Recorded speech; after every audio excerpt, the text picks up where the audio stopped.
Hello everyone, today I bring you a review on Kenshi. Developed by Lo-Fi Games, the game itself is an open-world sandbox RPG survival strategy game. Kenshi has definitely had some bump in the roads, but now with 93% positive reviews on Steam, the game itself has absolutely grown into one of my favorite games.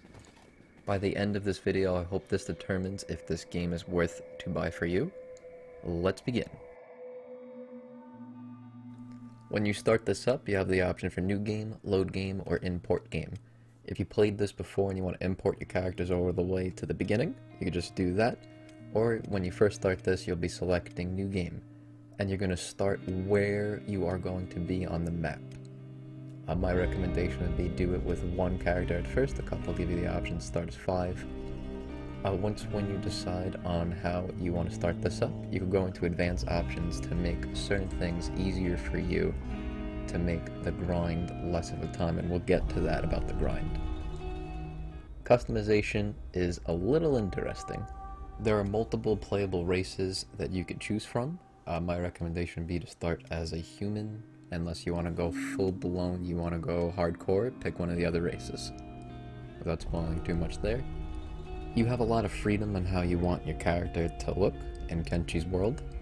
You could even make your character look like Gollum if you really wanted to and make him run like that. A lot of hair and beard options, and you can change the color to pretty much any color that you want. Blue, green, red, yellow, whatever you choose. When you start off, you will have your one character if you choose that one. When you finish customization, your character will be in its own squad box, which we'll get to, with the options of seeing blood, head, stomach, and you can see everything on the bottom there. You'll see all the attributes and skills that you could level up. It's a lot like RuneScape in that sense that you have to do that activity to level that character. The map is huge. There are factions that you could run into which will grow, research, crafting. There's squads when you get more characters, and you can see the dialogue if it's there. On the bottom you could pause, play, go forward, or go like a lot forward. And if you need assistance, because this game does not hold your hand at all, because you could do whatever you want, literally. It could give you options on what to do. You want to be a thief, a trader, a warrior, a bounty hunter.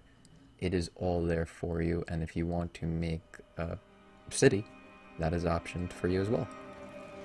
Moving around, you're going to start clicking, and that's where the character is going to go, and if you hold the click down, that's where the character is going to go.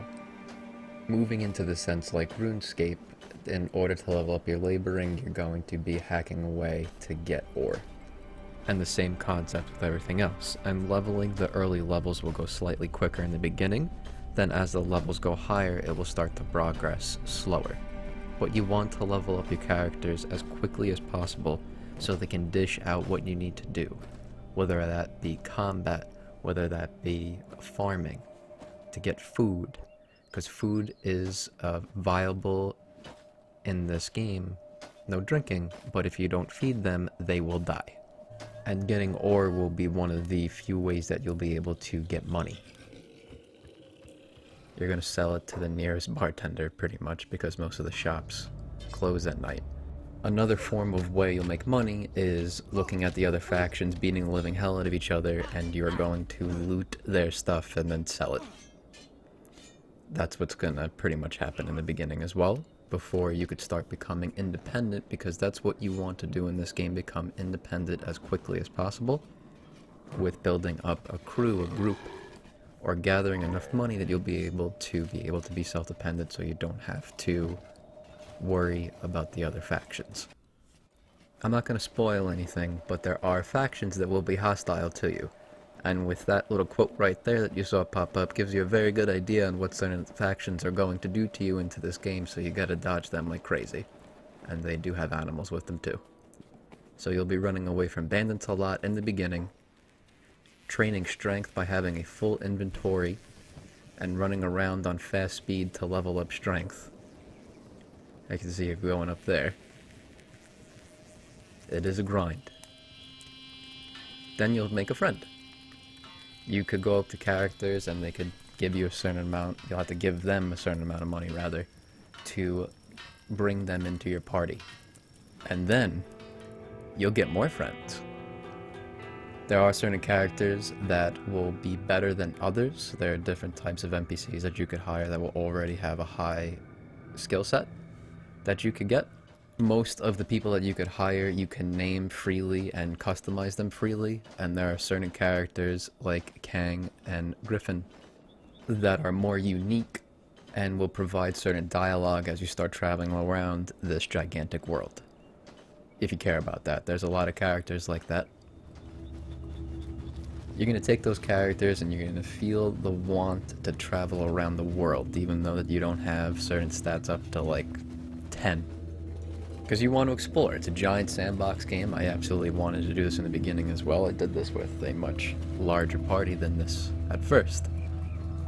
But if you have a bunch of characters that aren't that skilled, this is the result is going to happen. They're going to lose a limb, they're going to crawl away, they're going to try and survive as long as they can, and you're going to get beat up by the lowest bandit types in the game until you start getting self-dependent to level these guys up. There are so many different methods that people have in order to level your characters up, but this is what's going to happen in the beginning. You're going to get beat up, the grind takes a while, and you're going to slowly go back to where you came so you could rest in a bed to level up your limbs again, your stomach again, because if you lose too much, because going back to the bottom bars that you see in green with your head, stomach, chest, arms, if that goes down too low, you could actually lose your limbs, and you could bleed out if it's not properly taken care of, and to take care of that, to get it back to 100, is sleeping in beds. This is going to happen a lot in the beginning, especially if you have a small group. And even if you could see, like, that's a lot of guys. That's a lot of individual characters that you could level up uniquely. But you're going to need more if you're going to start traveling around, if you're not going to have higher tier guys. So while you're waiting for them to heal up, you could start thieving around, because you could be a thief in this game. And if you get caught, you will be beat to a pulp and get thrown in jail. So if you wanted to have like 2 different attacking parties, the unique thing that Kenshi does is that you could set up squads, and you could have them separated to who you want to have travel with. So what you're going to do to start off in order to progress in this game is you're going to buy that first house, or set up a plot of land to set up a research bench. The research bench is going to progress you into learning everything into this game in order to build higher walls, certain buildings, how to farm, build training dummies, so you can level up your characters that they don't have to get beat up in the wild by bandits. All these things are going to be here, so when you start really progressing, you're going to set up your first cactus farm, wheat farm. There's some weird bizarre apple fruit that you could get in here. Progressing into a massive settlement run by wind power, battery power. Setting up your own Cactus Churros empire. Hashtag Cactus Churros. Buy a dog. Buy a bull. Buy a camel dog cow thing that lets you hold all your inventory. And you could buy these 3 creatures by becoming independent as soon as possible. What you're looking at here is more late game that you're going to have access to level up your property, to mine iron, copper, and stone. You're going to use that to level up your characters, to make armor, to make weapons. This sounds like a lot of clicking, because you saw in the beginning with just controlling a couple of characters, I had to click everywhere that I had to go. But what Kenshi does great is the job system. You could have one guy set up on different farm plots, set up on mining, set up on making armor, weapons, and they will go in order from top to bottom, and it's all nice and numbered. You can move them around, you don't have to X everything out, and they will do that job first, and if they can't do that job, they will go to the next one, and the next one, and the next one. So you can see on the bottom there, on all the squads that I have, on the bottom, the 4 squads that I have, it's separated of warriors, the 2 towns that I just randomly named, and then in training, to train to get ready to fight, I have everything nice and separated, so that I know where they all are, and it's nice and organized. This makes this so less complicated when you hit a certain point to make everything, that you don't have to do anything. You can just watch this happen while you take your guys if you want to explore, knowing that when you come back you have all the food and resources you need in case something happened. Even building first aid materials. It can all be present there on how you want this set up. And when you get to this point, and you train your characters from becoming skinny, useless characters all level 1, to jacked men that look like Achilles, something absolutely amazing happens. You could have the greatest fighting force this game has ever seen.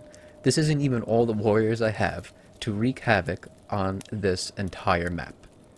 You can do whatever you want once you get to this point, send them all over the map to get loot, to find new things, make them absolutely insane. So you saw that level 1 in the beginning, and you could level all this up with the training dummies and even download mods to make it a lot easier for you to make this less tedious, which we'll get to a little bit later.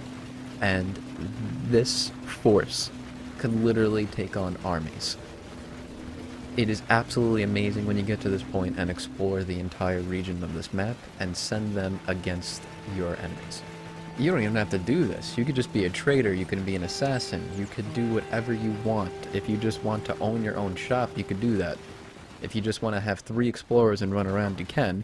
Or you could do what I'm doing and take on the guys that kidnap people and completely wipe them off the map. And you will just send them against their best warriors. They cleared them out already, that's crazy. And they will just start wiping everything out, as you can see here. And this is a base. This is a military base that I'm attacking. There are tons of bounties that you could get. The lower the bounty, the less reward. And my main character never did anything wrong or anything to any of the factions. Nope, that's not there. That's not there at all. You could also go to those jerks' places, and you could free their unpaid interns, and they could actually have a chance to join your faction. I've done that multiple times, with these guys specifically that you see here, that there are places all over the map that this crazy crap is going on, and you could free all the unpaid interns. When you become hostile to a faction, they are going to go absolutely bonkers on you, and they are going to also attack you on sight. And if you have such a high of a bounty towards that faction, they will actually recognize your character. If you care about the lore and stuff like that, that will appear too. And again, if you don't want to do this, and when you go through the RuneScape leveling system, you could explore this entire map and find new cities, towns that you could go to. Like visit the lovely nomads that will sell you those dogs, the bulls, and the dog camel cow that you could get. Go to the hive people, where they are bug stick people that will try and swindle you when you go into their shops.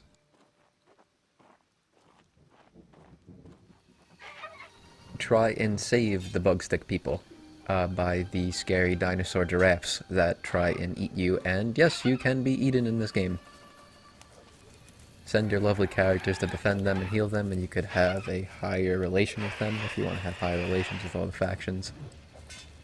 These things are absolutely horrifying.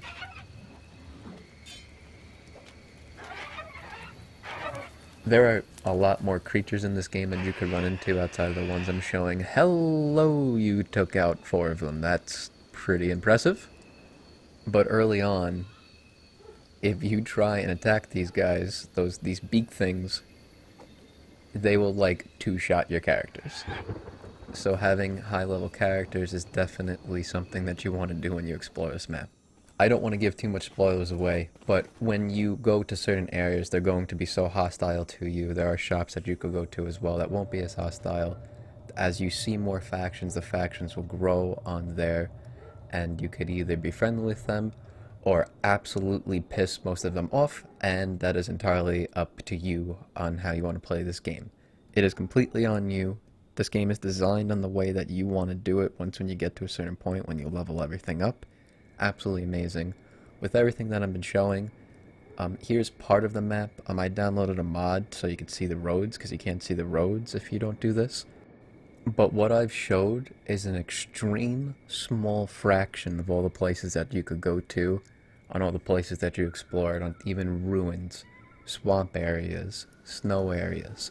The world is gigantic, filled with so many different creatures and factions that you could talk to or not talk to, because some of them are completely hostile to you, as I've shown a couple. It is definitely vast, and if you really want to, you can even build a crappy version of Helm's Deep. It is absolutely endless, and you will eventually get so much characters that you'll even forget to armor one up. Or two. This game does have a lot of messed up humor and a lot of messed up factions. One in particular that I'm just going to show are the cannibals. That will abduct you and do exactly what their name says. Not going to show that, but that is definitely something in here. So be prepared for some messed up crap that happens in this game. And I was going to invade their capital, but I ran into naked people fighting them. Yeah, I found some gold here. I'm not going to reveal what that faction is, but when you play the game, you'll definitely find that. And the game also sneaks up on you with a bundle of glitches. Your character could get stuck on a turret, which happened to me quite a few times. Walls can disappear, but are there. If you build a very large region, you could run into this issue. You could just reload when you get here, and this will go away. So don't panic. But this is here as well. There you go, Gimli. So they definitely will sneak right up on you. There will be random NPCs that might be stuck on the walls that shouldn't be in the walls. So like if you build on a road, that could mess everything up. Bandits or like an invasion, they can get through the walls if there's a lot of them, and could just spawn directly in here if there's too many that go into the wall. And even with the headline of this picture, one of the guys that I showed, all I did was reload to record part of this, and that lovely character decided to get stuck, as you can see that I have him highlighted there, and he did the impossible. He got stuck in between two armor smiths. So it does sneak up on you. Having a large group going up small stairs is a recipe for disaster. They could get stuck under the stairs or in the wall, and you're going to have to reload. You can save when needed, and Kenshi provides an autosave file, multiple of them, where you could have it set that if you want to have it every 5 minutes, you could set it to that.